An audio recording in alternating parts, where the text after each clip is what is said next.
Blender tutorial series එකේ second video එකත් එක්ක තමයි ඔයගොල්ලෝ ඉන්නේ. කලින් video එකේ මම introduction එකක් දුන්නා. බලපු නැති කට්ටිය මේ video එක බලලා මේකට එන්න.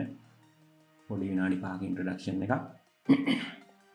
මේකෙදි මම කියලා දෙන්නේ object mode එකේ කොහොමද අපි object එක add කරන්නේ, delete කරන්නේ වගේ basic කරුණු. කලින් video එකේදී මම මේ panels ටික ඔක්කොම ගැන idea එකක් දුන්නා. ඒක බලලා එන්න. දැන් මෙතන අපේ default items තුනක් තියෙනවා. කැමරාවයි cube එකයි light එකයි. අපි මේ තුන delete කරගන්න ඕනේ. තුන delete කරගන්න කලින් අපි තුනම select කරගෙන ඉන්න ඕනේ. shortcut key එක තමයි A press කරාම මේ විදිහට ඔක්කොම select වෙනවා. delete කරන්න shortcut key එක X press කරාම මේ වගේ prompt එකක් එනවා. mouse එක click කරලා අපිට delete කරගන්න තියෙනවා. හරි. දැන් අපි බලමු කොහොමද object එකක් add කරන්නේ කියලා. එක විදිහ තියෙනවා object add කරන්න. මම කියලා දෙන්නේ basic ම විදිය shortcut key වලින් තමයි මෙතෙන්ට ගිහිල්ලා add කරන්න පුළුවන්. හැබැයි shortcut key වලින් lazy. shift A click කරාම මේ වගේ අපිට add menu එක එනවා. ඒකේ තියෙනවා mesh, curve, surface ගොඩක් දේවල් තියෙනවා, light, camera. අපි mesh එකෙන් බලමු add කරලා. මම මුලින්ම add කරනවා plane එකක්. mesh වලට ගිහිල්ලා plane එක උඩ click කරාම මේ වගේ plane එකක් add වෙනවා. මේ වගේ 3D viewport එක අපිට rotate කරගන්න පුළුවන්, එහෙට මෙහෙට කරගන්න පුළුවන්. mouse එකේ scroll wheel එක press කරගෙන mouse එක එහෙට මෙහෙට drag කරාම. zoom in zoom out normal විදිය තමයි scroll wheel එක කැරකෙව්වාම zoom in zoom out කරගන්න පුළුවන්. අපිට viewport එක 3D viewport එක move කරගන්න පුළුවන්. shift එක press කරගෙන මේ විදිහට scroll wheel එක press කරගෙන mouse එක drag කරාම ඒ කරුණු ටික ඉතින් basic දේවල් ඕන කෙනෙක්ට තේරෙනවා. ඊට පස්සේ අපිට මේකේ dimensions, location එක, rotation එක වෙනස් කරන්න පුළුවන් විදි ගොඩක් තියෙනවා. එකක් තමයි මේ N key එක press කරාම side panel එක එනවා. මේකෙන් අපිට location x y z එතකොට rotation එක, scale, dimension වෙනස් කරන්න පුළුවන්.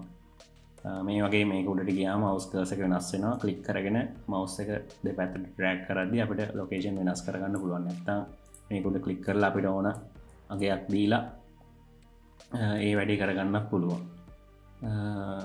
මම කරන්නේ shortcut key වලින් තමයි ගොඩක් වෙලාවට use වෙන්නේ. මේකත් use වෙනවා. ගොඩක් වෙලාවට shortcut keys වලින් තමයි use වෙන්නේ. මම මේ side panel මෙහෙම තියෙනකොට ටිකක් කැමති නෑ. ඒක නිසා මම හැමතිස්සෙම side panel ගන්න නැතුව තමයි වැඩේ කරන්න බලන්නේ. N press කරලා ආයේ side panel එක යවා ගමු. මේක move කරන්න එහෙට මෙහෙට move කරන්න shortcut key තමයි G press කරාම මේ විදිහට cursor එකට එනවා අපේ object එක. අපිට කැමති තැනකින් ගිහිල්ලා මේක place කරන්න පුළුවන් mouse එක click කරලා. දැන් අපි G press කරගෙන මේක cursor එකට අරගෙන තියද්දී ආයේ අපිට ඒ command එක අයින් කරගන්න ඕන නම්, ඒ කියන්නේ ආයේ තිබ්බ තැනටම මේක යන්න ඕන නම් අපි mouse එකේ right click කරාම ආයේ තිබ්බ තැනටම වැටෙනවා. දැන් මේක අපිට මොකක් හරි axis එකක් ඔස්සේ move කරන්න ඕන නම් G press කරලා අපිට අවශ්‍ය axis එක press කරන්න ඕනේ. X කියමුකෝ. දැන් මේක X වලින් විතරයි move වෙන්නේ. ඒක තමයි G. Y press කරාම Y වල විතරයි මේක move වෙන්නේ. ඒ වගේම G Z press කරාම Z වල විතරයි මේක move වෙන්නේ. ඉතින් මේ වගේ shortcut key වලින් වැඩ කරන එක ගොඩක්ම lazy අර වගේ side panel open කරගෙන දඟලනට වඩා. ඊට පස්සේ තියෙනවා rotation එකේ shortcut key තමයි R press කරාම අපිට මේක ඕන පැත්තකට rotate කරගන්න පුළුවන්. අර විදිහටම තමයි G වගේ තමයි R. X press කරාට පස්සේ මේක X ඔස්සේ විතරයි rotate වෙන්නේ. R Y press කරාට පස්සේ Y වටා විතරයි මේක rotate කරන්න පුළුවන්. ඒ වගේම තමයි R Z press කරාට පස්සේ Z වලින් විතරයි මේක rotate වෙන්නේ. දැන් අපි බලමු S scale එක. scale එකේ shortcut key තමයි S press කරාම මේ වගේ අපිට scale කරන්න පුළුවන්. අර විදිහටම X press කරාම X වලින් විතරක් scale එක වැඩි අඩු කරන්න පුළුවන්. Y press කරාම Y වලින් විතරක් scale එක අඩු වැඩි කරන්න පුළුවන්.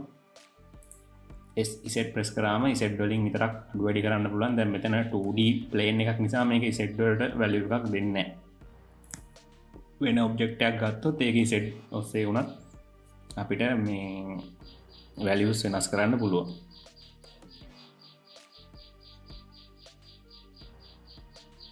ඊට පස්සේ මම මේක ඩිලීට් කරගෙන ඉන්නම්. මේක උඩ ක්ලික් කරලා x delete. ඊට පස්සේ shift a තමයි add object mesh වලින් අපි බලමු තව මොකක් හරි එකක් add කරලා cube එක දිනවා cube එක add කරලාලු ඒක g වලින් අපිට grab කරලා ඒට මේට move කරන්න පුළුවන් gx වලින් x ඔස්සේ y වලින් y ඔස්සේ z වලින් z ඒ දේවල් ටික කරන්න පුළුවන්. ස්කේල් එකත් එහෙමයි x y z දැන් කලින් ප්ලේන් එක z ඔස්සේ move මේ ස්කේල් උන් නැතුණාට දැන් මේක ස්කේල් කරන්න පුළුවන්. රොටේෂන් එකත් එහෙමයි x y z. ඇත්තරම මේ ෂෝට්කට් කී යූස් කරන එක ලේසි. අර වගේ මේ පැනල්ස් ඕපන් කරගෙන මේවා කර කර ඉන්නට වඩා එක්සැක්ට් වැලියු එකක් දෙන්න ඕන නම් අපිට ඇත්තට මේවා තමයි වුණා වෙන්නේ. නැතුව කරන්න බෑ. දැන් z වලින් අංශක 90ක් දෙන්න ඕන නම් ඒක උඩ ක්ලික් කරා 90 ටයිප් කරා එන්ටර් කරාම 90 දෙන්න පුළුවන්. ඒ වගේ එහෙම නැතුව අපිට කැමති තැනකට මූව් කරගන්න පුළුවන් නම් ඇත්තටම ෂෝට්කට් කී යූස් කරන එක තමයි ගොඩක් ලේසි.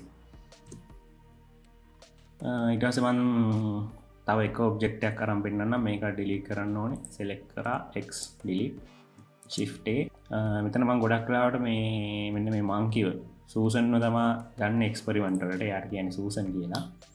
3D viewport එකට scroll wheel එක press කරලා මේ mouse එක drag කරලා rotate කරගන්න පුළුවන්. zoom in zoom out scroll wheel එකෙන් කරගන්න පුළුවන් කරකවලා. දැන් මේ ඉන්නේ සූසන්. මෙයා low poly object එකක්. low poly කියන්නේ මෙයාගේ මේ polygons පේනවා අපිට.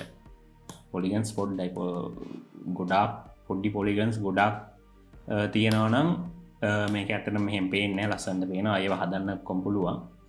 දැන් මේකටත් අර දිනනවා g z s scale rotate පුළුවන් z වලින් y වලින් x වලින් ඔය විදිහට තමයි සාමාන්‍යයෙන් ගොඩක් අය එක්ස්පෙරිමන්ට් කරන්න ගන්නේ මේ සූසන්න තමයි.